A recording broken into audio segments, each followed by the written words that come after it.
And that kind of also ties into the affirmative defense piece of legislation that we're working on. You want to expand on how that's been applied in other states, or? Yeah, absolutely. And so the affirmative defense is really an opportunity for survivors to not get those criminal records in the first place, right? So if a survivor is arrested for conduct that they had to commit as a result of their victimization, an affirmative defense essentially allows them to tell the court, yes, I did commit this offense, but I committed it because it's a direct result of my trafficking victimization. And so then a judge or a jury can determine whether or not that person should ultimately be convicted of that crime.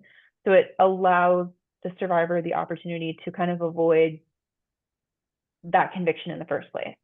I think the ideal response, right, is to avoid them being criminalized at all, which is why we love safe harbor. We want to prevent them going into these systems altogether.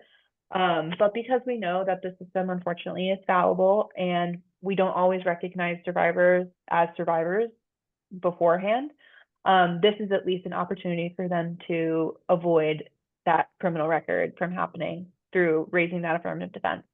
So there have been a number of states who have passed this type of legislation, and it kind of varies the range of offenses that it's eligible for. We have states who, are very limited in the range of offenses. So affirmative defense is only available for prostitution-related offenses. And then we have states where it swings totally on the other side, where affirmative defense is available for any offense, even, violent offenses like murder.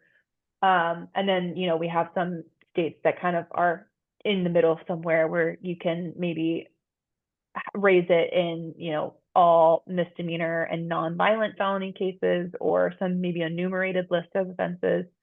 But it's really, really critical to ensuring that survivors aren't, again, stacked with these criminal records that then prevent them from being able to move on in their life after they are able to get out of their trafficking situation.